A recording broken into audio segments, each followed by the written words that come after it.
Hello, I'm Michael Redmond, Professional 9-Dot. In this video I'm going to be talking about the Nongshim Cup and the final game of it. So I'll start with a recap of what the tournament is about. It's a team tournament between three countries. So there's a Korean, Chinese, and a Japanese team with 5 players each. And with every round, one player is knocked out. So for instance, if Korea played Japan in the first round, then the loser would be knocked out and the winner would continue to play. So the winner's team would continue to have 5 players in all, while the loser's team would lose 1 player. So this goes on until they run out of players, and only one team has any players left. So in an even match, as it was this time, the final game is the 14th game, and the 2 final teams have 1 player left over. And I'll start with game number 10, in which Park Junghwan was the leader of the Korean team, and he was the final player of the Korean team left. All of the other Korean players had been knocked out. And the Japanese team also had only 1 player left, and they were playing each other in the 10th round. So the Japanese player was Iyama Yuta, who had taken 7 titles at the same time at one point. So that's a picture of him celebrating that. And his opponent was the Korean player Park Junghwan, who is a 4-time world champion, if I counted correctly. And he is still one of the top players in the world. Park Junghwan won that game, and he went on to play in game 11, Mi Yuting from China. So he had 4 Chinese players to contend with. He started with Mi Yuting, who he beat in game 11. Then in game 12, the Chinese player was Fang Tingyu. And actually, there was some controversy with this game because it looked like Park had lost by time.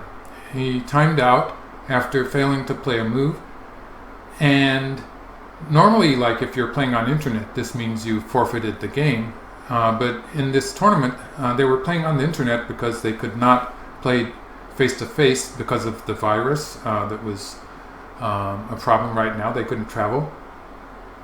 So Park, there were referees, and they actually took a video of the game, and the video showed that Park had actually tried to play the move and his computer was not responding. So it was an interface problem, some kind of malfunction with the computer. I don't really know exactly what was happening, but they decided to call that game a draw. I think it's generally agreed that if nothing unusual had happened, then Park had a lead in that game and probably would have gone on to win it anyway, but they had to play that game again because it was declared a draw, and Park defeated Fang Tingyu in the second try for game number 12. He went on to play Shea Erhal, and I'm probably not pronouncing these names very well. They're being foreign languages to me. So they will be in the description for people who want to check out the names. And then finally in game 14, the final Chinese player was KJ. So another very famous Chinese player. So this is the game that I'm going to look at with you today in this video. So to go ahead and get into the moves, Park is the player with black, and he immediately jumps into the 3 point. So this is something that computer programs will give you a fairly good score with. This is a move that can be played according to modern computer programs. White takes this corner and makes a corner enclosure, and black immediately bumps against it. This attachment is actually what I call an AI Joseki. It's a Joseki that has become popular with study using AIs, or neural network Go programs of the style of AlphaGo. And actually I made a video about this move, which will help people understand it if you're not completely familiar with the Joseki. In this video, I will go through the 2 main variations. I would say white has a choice here of playing a hane on top or a hane underneath. When your opponent plays an attachment like this, from white's point of view, white does have 4 local choices, and it's usually almost always good to play a local move. So white can play the hane on top or can play the hane underneath. And other moves would be an extension upwards or an extension downwards. But these extensions are relatively passive moves. So in this board position where white does have a local advantage, a local majority of stones, it seems to make sense to play a more aggressive move, which would be one of these two hanes. And this was the game move, so let's look at this one first. In this case, the most popular variation would be this one, where black has extended out towards the center, and now black will try to make a stand on the left side. This is obviously just one of many possible variations. In this variation, the good points for black is that black has established a kind of a base on the left side, and that means that this white wall in the upper left is relatively difficult for white to make good use of it. Also, black in general has just taken a side point, so black does have a kind of a lead in development. The good points for white are that white does have an advantage in this local fight. So in the fight in this general area, white has an aggressive stance, and also in this case will have good chances to actually capture those 4 black stones. So there's a local advantage there that is fairly significant. And all in all, I'd say that this is an even result. It's an even variation. In the game, white played a hane on top. When white does this, it's more or less forced for black to play this hane underneath. It might look a bit dangerous, but it's actually the best move.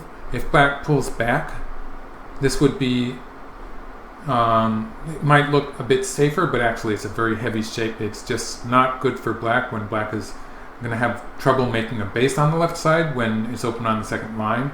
And there's this point that white can play at any point on the second line, which will take away black's base. And it's just a very heavy shape. So I'd say black has to play here. At this point, KJ actually cut. This is slightly unusual.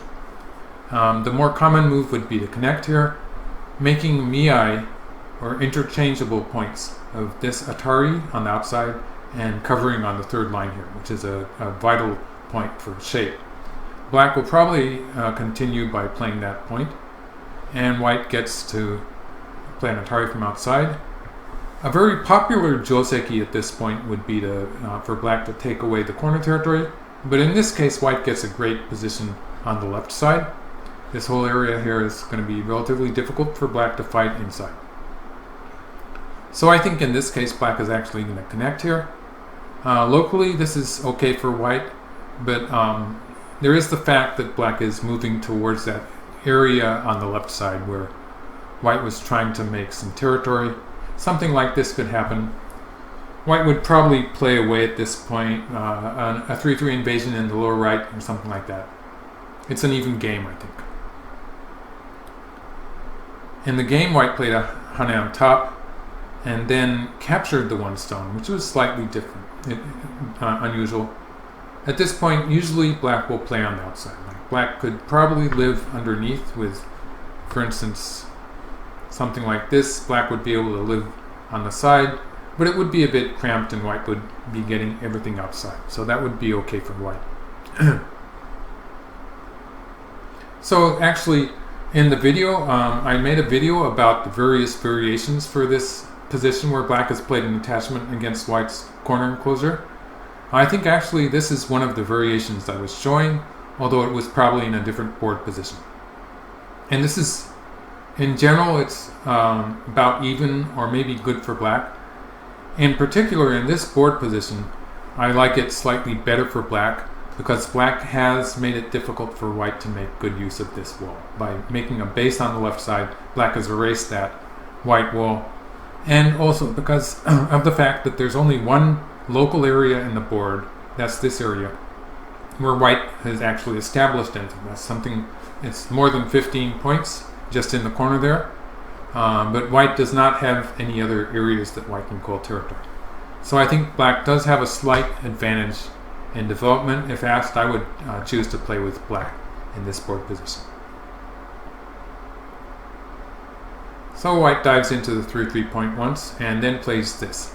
So this move is an interesting move here that white plays, in which, as I was saying, it's relatively difficult for white to make good use of this wall because it's pointing in this direction. And white's influence in this direction is already partially reduced, to a great degree actually, by the fact that black has this stone in the middle of the left side, reducing the space in which white's influence can work. And so this move is actually an attempt to turn the wall around and make white's influence point towards the upper side, or point in the right direction if we're looking at the board. So how that works is that when black plays here and white plays this attachment, if black continues this way, for instance in this variation, you can see that white's wall is now extending influence in that direction also. So it's changed the direction of white's wall.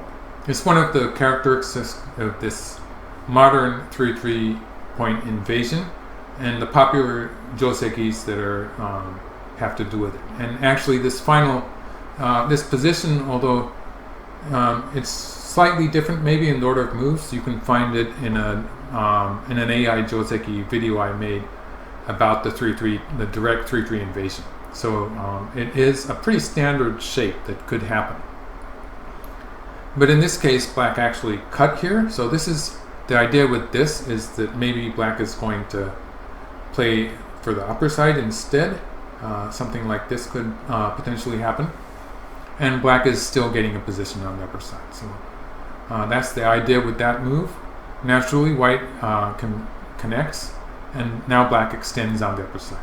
So this is a slightly unusual version of this Joseki, which is seen sometimes in human professional games. Basically, white has a very nice wall there, but although the wall itself is a very good shape, white does not have that much space to make use of it, because black is taking key points on the adjacent sides here. These 2 points are key points that reduce the value of white's wall. All in all, I think it's a fairly even result. Although, as I was saying before, I sort of like this opening for black better than white. In the variation here, starting with the shoulder hit, white is building a base for that white wall, which if white had played away, then at some point black will peep here and white's whole wall will come under attack. So white avoided that by playing this move. In the process, white actually managed to get a ladder breaking move here, threatening to escape from the ladder. So there was some extra value there. I think on the whole it was fairly well played for white. It's still a reasonably good game for black though. This whole sequence, black is trying to attack the white wall, and white has pretty much established a living shape. Obviously, if white gets to play this point, it will be 100% alive.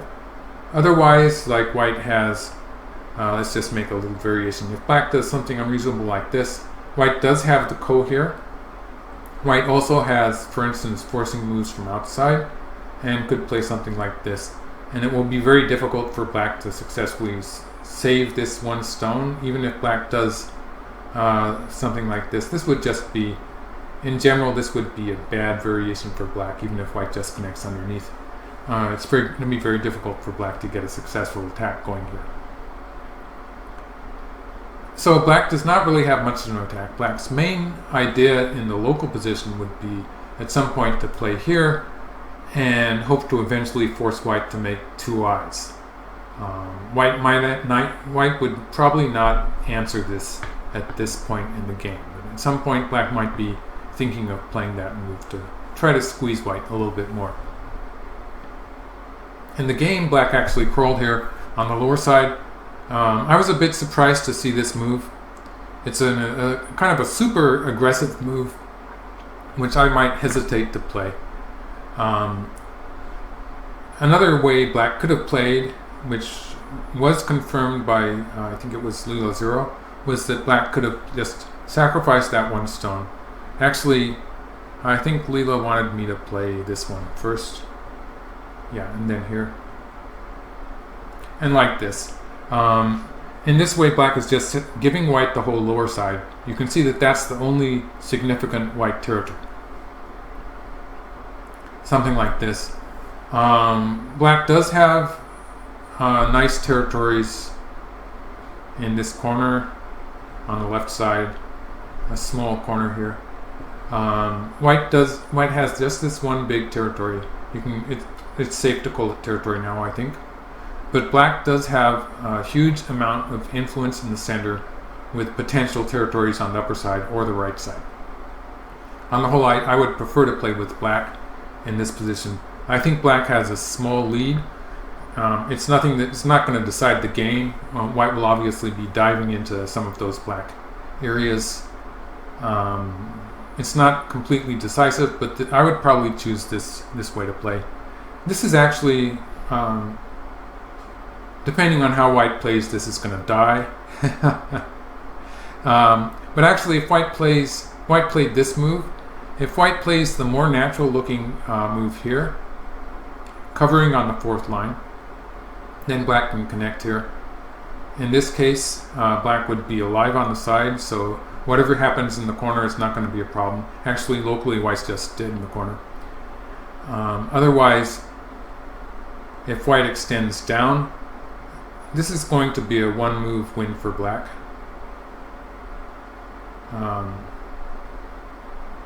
Black has 4 liberties and white has only 3 liberties, which means that black will win this semi.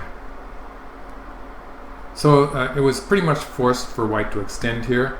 Although this looks really dangerous, I think locally white has a slight advantage in this fight. And this is where it gets a bit crazy because, well, this move first is okay. This is perfectly normal. If white plays away, there's going to be a ladder involved. When black cuts here, this is just a ladder. So white had to answer that threat, and white played here. And this is where the obvious move is not the game move.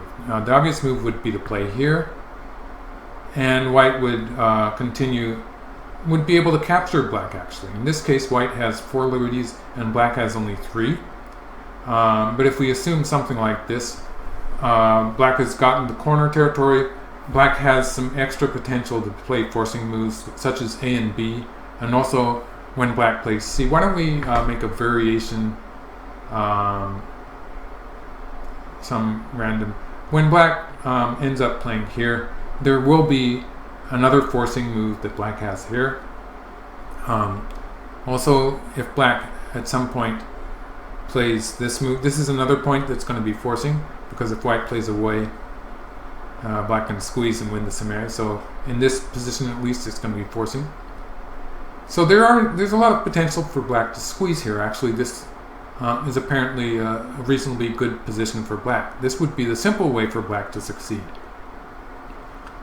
In the game, black tried for more. Like it's really, at this point, it's hard to say whether black was being greedy or just trying to get the best out of his stumps.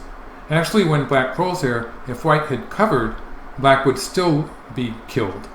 But it would be a different position. Like if white wants to cleanly win the semi, white has to pull back here, in which case black would get a forcing move here.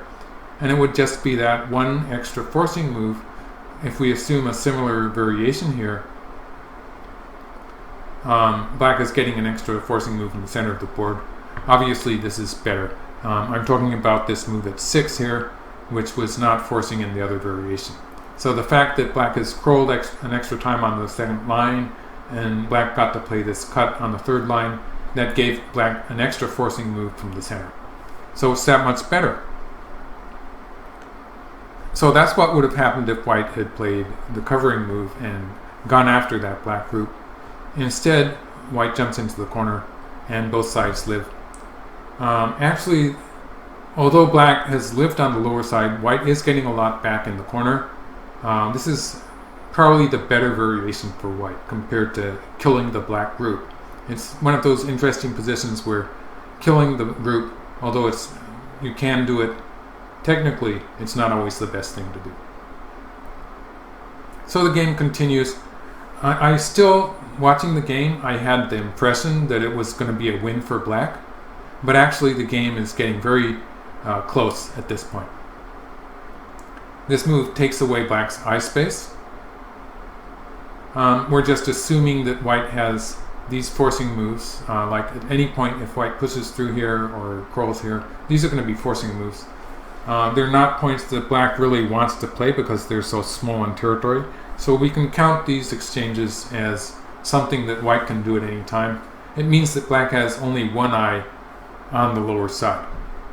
So that's what black is doing here. Black is moving out into the center. And now black is consolidating the right side. And white plays here. At this point, I still had the impression that black seemed to have a slight lead. But when I analyzed this with a computer, it was not quite so clear. My first thought was to, this was the game move. My first thought was to kick here. This would just be protecting black's territory in this area. And if white extends, then black can play here. Something like this, for instance, would be relatively interesting for black. I think this would be playable. Some fight like this would be playable for black. But this is not what happened. Black played the key point here. White bumped against it. At this point, black really, black could still play on this side, but white would be getting a good position in the center. So black does sort of just want to play this extension, and white just ignored the potential cut. And this is where KJ sort of is starting to take a lead in territory. And black is cutting off the white group. So black cuts white off. But white is more or less alive. Like if white wanted to be super careful, white could live with this move. But it would just be giving black this forcing move, which white did not want to do yet. So white bumps against black here. Cutting here is a tesuji.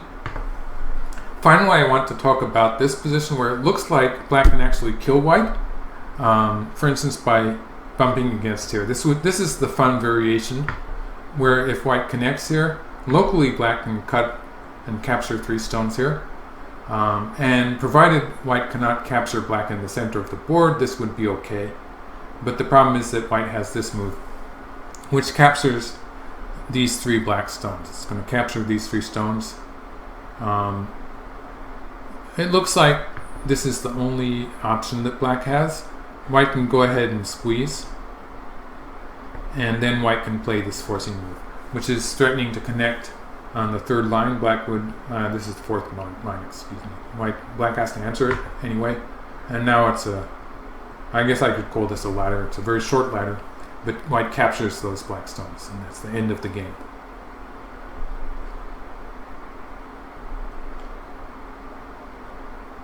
So, at this point, white is actually, in practice, white is alive. So black plays a very patient move here, allows white to live. And now KJ is going to go ahead and make a life in the center of the board. Yeah, so it's like this. Actually, at this point of the game,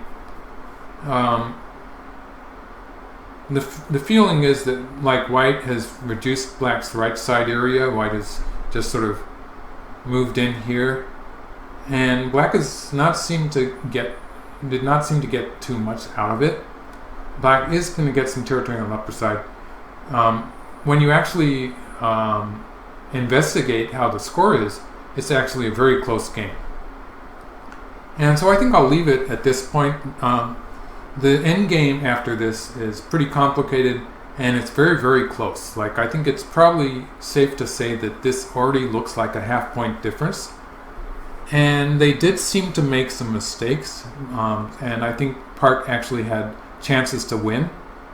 But it's very hard, really, to make a definite statement there. And I'll just leave it to say it was pretty undecided, and it ended up with a half-point win for KJ, for China. And so that was the final game of the Nongshim Cup, and it was the 14th game. So they went to the final 2 players, the final Chinese player and the final Korean player. And they fought it out in game 14 of the Nongshim Cup. So I hope you enjoyed the video, and if you haven't subscribed already, I hope you can subscribe to my channel, and if you like the video, give it the thumbs up. So thank you for watching.